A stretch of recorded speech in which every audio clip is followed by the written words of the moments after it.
Señor Jesús, abre mi corazón para escuchar tu voz hoy. Amén. Cierra los ojos por un momento. Respira, porque lo que vas a escuchar no es una historia cualquiera. Es una verdad que fue pronunciada en voz alta, con lágrimas, con sangre, con amor, y que el mundo casi dejó pasar sin entenderla. Jesús oró. No una vez. No dos. 7 veces dejó caer su voz al cielo en momentos que marcaron la eternidad. Y cada una de esas oraciones cargaba un peso que pocos se han atrevido a examinar de verdad. Hoy vas a escuchar una de ellas. Tal vez la más perturbadora. La más incomprendida. La que hasta los propios discípulos prefirieron ignorar.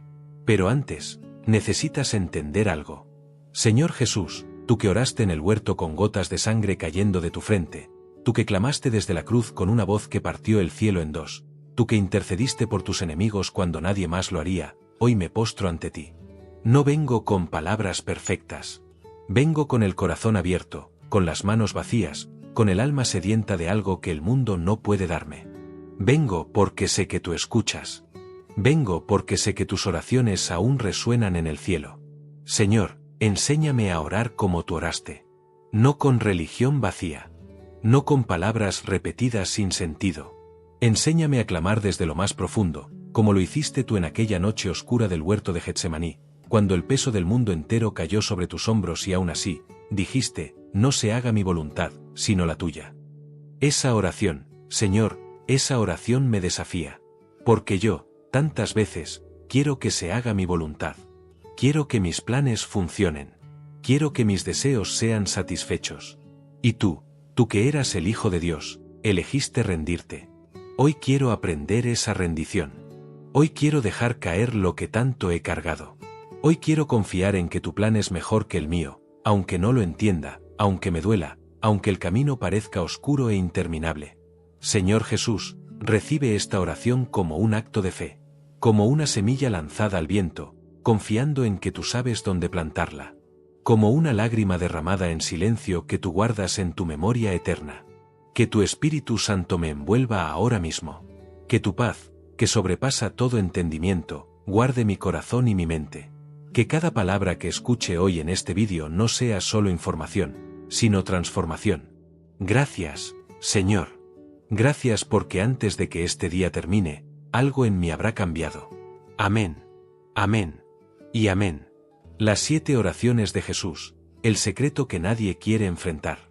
Existen registros en los 4 evangelios de momentos específicos en que Jesús elevó su voz al Padre.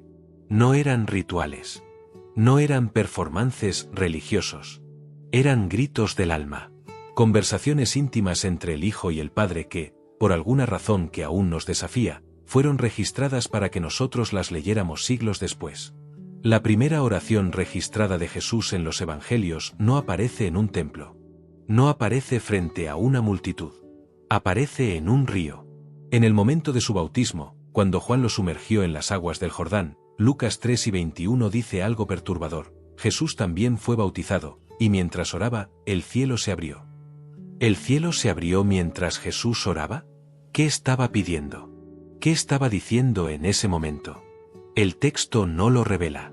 Y ese silencio bíblico es, por sí mismo, un misterio que pocos teólogos se han atrevido a explorar abiertamente. Algunos estudiosos medievales especularon que Jesús, en ese momento, estaba orando por cada ser humano que alguna vez sería bautizado en su nombre. Que su oración en el Jordán fue una oración intercesora que atravesó el tiempo. Que cada vez que alguien es sumergido en las aguas del bautismo, la misma oración de Jesús resuena en los cielos. Otros, más controversiales, han sugerido algo que la Iglesia institucional nunca quiso discutir, que Jesús, en ese momento, estaba pidiendo al Padre fuerzas para lo que se avecinaba. Que incluso él, el Hijo de Dios, necesitaba orar antes de comenzar su ministerio. Que la divinidad no eliminó su humanidad, sino que convivió con ella en una tensión constante y dolorosa. Y aquí comienza la polémica que sacudió a los primeros concilios de la Iglesia. Si Jesús necesitaba orar, ¿significa que no era completamente divino? Si el Hijo de Dios clamaba al Padre con urgencia, con lágrimas, con sudor de sangre, ¿qué nos dice eso sobre la naturaleza de su ser? El Concilio de Nicea en el año 325 intentó cerrar ese debate para siempre. Declaró que Jesús era de la misma sustancia que el Padre. Pero los seguidores de Arrio, que fueron condenados como herejes, argumentaban precisamente eso, que las oraciones de Jesús probaban que él era subordinado al Padre. Que era divino, sí, pero no igual al Padre. Ese debate costó vidas. Dividió imperios. Y nunca fue realmente resuelto en el corazón de millones de creyentes que, en silencio, se hacen la misma pregunta cuando leen los Evangelios. La segunda oración que nos acude aparece en Lucas 10 y 21. Jesús estaba lleno de alegría, algo rarísimo en los registros evangélicos, y dijo: Te alabo, Padre, Señor del cielo y de la tierra, porque escondiste estas cosas de los sabios e instruidos, y las revelaste a los niños. Una oración de alabanza, pero con un filo cortante. Jesús estaba, esencialmente, agradeciendo a Dios por confundir a los inteligentes, por ocultar la verdad a los que más estudiaban, por revelar los misterios del reino no a los rabinos, no a los fariseos, no a los doctores de la ley, sino a los simples, a los ignorantes, a los que el sistema religioso despreciaba. Esa oración es una bomba teológica que sigue explotando hoy, porque implica que el conocimiento académico, la teología sistemática, los años de seminario, pueden ser, paradójicamente, un obstáculo para entender a Dios. Que la sofisticación intelectual puede endurecer el corazón. Que hay verdades que solo se perciben desde la simplicidad y la vulnerabilidad. ¿Cuántas instituciones religiosas han construido imperios sobre la complejidad teológica? ¿Cuántos creyentes han sido excluidos de espacios sagrados porque no tenían suficiente preparación? Y mientras tanto, Jesús oraba dándole gracias a Dios por revelar sus secretos a los que el sistema había descartado. La tercera oración de Jesús, registrada en los Evangelios, es quizás la más perturbadora de todas para la teología tradicional. Aparece en Juan 11, 41-42, frente a la tumba de Lázaro. Jesús levanta los ojos al cielo y dice: Padre, te doy gracias porque me has escuchado. Yo sabía que siempre me escuchas, pero lo dije por la gente que está aquí presente, para que crean que tú me enviaste. Detente. Lee eso otra vez. Jesús, el Hijo de Dios, oró en voz alta, para el público. Él mismo lo admite. Dijo que oró en voz alta no porque necesitara hacerlo, sino para que la gente creyera. Para que el milagro tuviera testigos. Para que la fe de los presentes fuera activada por lo que escuchaban. Esto ha generado un debate silencioso pero profundo entre teólogos durante siglos. ¿Estaba Jesús siendo estratégico con su oración? ¿Puede una oración ser auténtica si tiene un propósito de audiencia? ¿O nos está enseñando algo revolucionario sobre la función pública de la oración? Los críticos más severos del cristianismo han usado este versículo para argumentar que Jesús era un maestro brillante que usaba las herramientas disponibles, incluyendo la oración performativa, para construir fe en sus seguidores. Que su genialidad espiritual incluía una comprensión profunda de la psicología humana. Los defensores de la fe responden que Jesús, siendo omnisciente, sabía exactamente lo que hacía y por qué. Que su transparencia al explicar el propósito de su oración es prueba de su honestidad radical, no de manipulación. Pero la pregunta queda flotando: ¿cuántas de nuestras oraciones públicas en la Iglesia tienen más de audiencia que de Dios? ¿Cuántas palabras pronunciadas desde púlpitos y altares están más dirigidas a los que escuchan que al Padre que ve en lo secreto? La cuarta oración sacude desde otro ángulo. Es la oración de Juan 17, conocida como la oración sacerdotal o la oración de la hora. Es la más larga registrada en los Evangelios. Y contiene una frase que ha sido usada para justificar guerras, cismas, inquisiciones y exclusiones durante 2000 años, para que todos sean uno, como tú, Padre, estás en mí y yo en ti.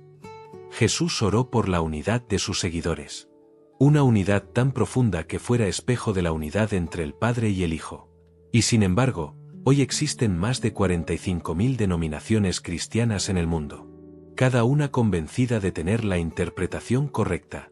Muchas de ellas en conflicto abierto con las demás. ¿Qué significa que la oración más ferviente de Jesús antes de su muerte haya sido respondida con la fragmentación más radical de la historia religiosa? ¿Falló la oración? ¿Ignoró Dios el pedido de su Hijo? ¿O la unidad que Jesús pedía era de una naturaleza tan diferente a lo que los humanos construimos que nunca hemos sabido cómo vivirla? Hay teólogos que sostienen que esa oración fue respondida, pero de una manera invisible. Que existe una unidad espiritual real entre todos los que genuinamente siguen a Cristo, más allá de las etiquetas denominacionales. Que esa unidad no es institucional sino mística, profunda, invisible a los ojos humanos pero real ante Dios. Otros, más críticos, señalan que la historia demuestra exactamente lo contrario, que el nombre de Cristo ha sido invocado para justificar las divisiones más sangrientas de la humanidad. Las cruzadas, la Inquisición, la Guerra de los 30 años, el colonialismo evangelizador, todo hecho en nombre de aquel que oró para que sus seguidores fueran uno. La quinta oración nos lleva al límite de lo soportable. Getsemaní, la noche antes de la cruz. Mateo 26, 39 registra las palabras más humanas que jamás pronunció el Hijo de Dios. Padre mío, si es posible, que pase de mí esta copa, pero no sea como yo quiero, sino como tú quieres. Jesús no quería morir. Eso es lo que dice el texto. El Hijo de Dios, frente al sufrimiento que se avecinaba, pidió que hubiera otro camino. Que si era posible, el plan cambiara. Que la copa amarga pasara de sus labios. Y la respuesta fue silencio. O peor, un ángel que vino a fortalecerlo, no a rescatarlo. El plan no cambió. La copa no pasó. Y Jesús tuvo que elegir, en la oscuridad de ese huerto, someterse a algo que su humanidad rechazaba con todo su ser. Esa oración es la más poderosa enseñanza sobre la fe que existe. No porque fuera respondida con un sí, sino porque fue respondida con un silencio que exigió confianza total. Jesús aprendió, dice Hebreos 5:8 con una audacia que estremece, la obediencia por lo que padeció. El Hijo de Dios aprendió obediencia. Eso significa que hubo un momento en que no la tenía completamente incorporada en su experiencia humana. Que el camino de la fe, incluso para él, pasó por el dolor de un no divino frente a una petición genuina. La sexta oración lo muestra en la cima del dolor. Lucas 11:34, Padre, perdónalos, porque no saben lo que hacen. Clavado en una cruz, con la carne desgarrada, con la muerte acercándose. Y Jesús ora por sus verdugos. Los historiadores señalan algo incómodo. Ese versículo no aparece en los manuscritos más antiguos del Evangelio de Lucas. Algunos estudiosos bíblicos consideran que fue añadido posteriormente. Lo que significa que quizás la oración más citada de Jesús en la cruz podría ser una inserción editorial de la Iglesia primitiva. ¿Cambia eso su poder? ¿Cambia eso su verdad espiritual, aunque su historicidad sea cuestionada? Son preguntas que la fe debe aprender a sostener sin romperse. Y la séptima, la última, la más desgarradora. Mateo 27:46, Dios mío, ¿por qué me has abandonado? El Hijo gritando al Padre, sintiéndose solo, sintiéndose abandonado en el momento de mayor sufrimiento. Esa oración es el corazón de todo. Porque si Jesús experimentó el abandono de Dios, entonces sabe exactamente lo que sientes tú cuando oras y el cielo parece de piedra. Cuando lloras y nadie responde. Cuando la fe se sostiene no sobre experiencias, sino sobre una decisión desnuda de seguir creyendo en la oscuridad. Las 7 oraciones de Jesús no son fórmulas. Son mapas del alma humana ante Dios. Son el registro de alguien que vivió la fe desde adentro, con toda su gloria y todo su peso. Y si hoy sientes que tu oración no llega, recuerda que el mismo Jesús sintió eso. Y siguió orando. Cara rezando sitie y final suave. Si este vídeo tocó algo en tu corazón, no lo guardes solo para ti. Compártelo con alguien que necesite escuchar esto hoy. Y si aún no te has suscrito, este canal existe para recordarte que la fe vale la pena. Hasta el próximo vídeo.